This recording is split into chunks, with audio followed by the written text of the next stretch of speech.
SIR আবহে কত কীর্তিই না বেরোচ্ছে। ভোটার কার্ডের জন্য অনেকেই কি না করেছেন। কেউ শ্বশুর মশাইকে বাবা বানিয়েছেন, কোথাও কাকা শ্বশুর হয়ে গেছে বাবা, কোথাও তো ভোটার কার্ডের জন্য বাড়ির মালিকও হয়ে গেছে বাবা। এরই মধ্যে এবার প্রতিবেশীকে বাবা পরিচয় দিয়ে শুধু ভোটার কার্ডই নয়, আধার কার্ড এমনকি আবাস যোজনায় ঘর পেয়ে যাওয়ার পর্যন্ত অভিযোগ উঠল বাংলাদেশের নাগরিকের বিরুদ্ধে।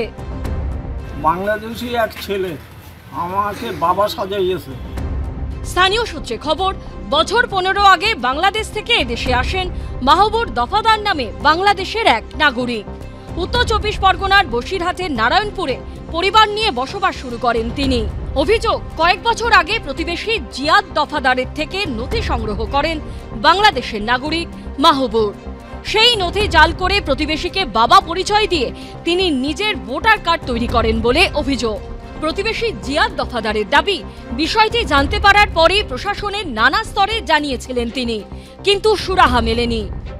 আমার পরিবারের কাছ থেকে একসাথে কাজ করে বন্ধনে টাকা নেবে বলে আধার কার্ড আই কার্ড চেয়ে নিয়েছিল, নিয়ে তাকে আবার সেই কার্ডটা আবার কাগজগুলো আবার দিয়ে দিয়েছে।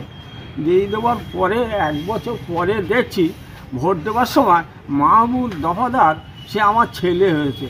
আমি সেখান থেকে আমি বিডিওর অফিস সারা জায়গায় আমি তন্ন করে খুঁজি কীভাবে আমার ছেলের আমার বিদায় হয়। ও বাংলাদেশেই।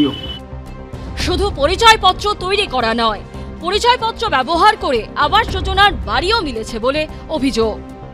প্রধানমন্ত্রী আবাস যোজনার বাড়ি ফাড়ি পেয়েছেন, তারপরে ভোটার কার্ড বানিয়েছে, সেখানে তো জিয়াদ আলী দফাদারকে বাবা বানিয়েছে।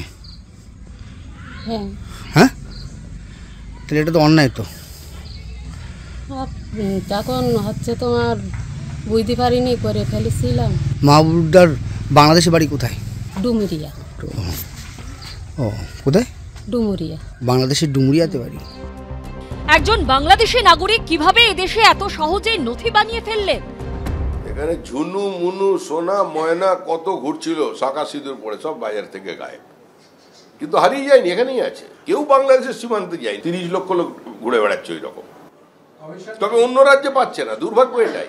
মানুষ যদি অসৎ হয়, মানুষ যদি ইচ্ছাকৃতভাবে ভুল ডেটা দেয়, তাহলে সেক্ষেত্রে স্ক্রুটিনির সময় ধরা পড়া উচিত। সেটাই হয়েছে, স্ক্রুটিনির সময় ধরা পড়েছে। প্রত্যেক মানুষের পার্সোনাল অনেস্টির টেন্ডার তো কোনো রাজনৈতিক দল নিতে পারে না।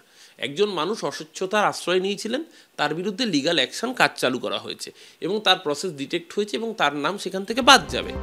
এদিকে এরই মধ্যে শুক্রবার উত্তর 24 পরগনার হারোয়ার খলিশাদি গ্রাম থেকে অনুপ্রবেশকারী মা, বাবা ও ছেলেকে গ্রেফতার করে পুলিশ। পুলিশ সূত্রে খবর, জিজ্ঞাসাবাদে জানা গেছে তারা 3 জনই বাংলাদেশের নাগরিক, বাড়ি যশোরের নেহালপুরে। 7 বছর আগে অবৈধভাবে এদেশে এসেছিলেন, হারোয়ার বিভিন্ন ইটভাটায় কাজ করতেন। সমীরণ পাল, রঞ্জিত হালদার ও শিবাশিস মৌলিকের রিপোর্ট, এবিপি আনন্দ। এবিপি আনন্দ, এগিয়ে থাকে, এগিয়ে রাখে।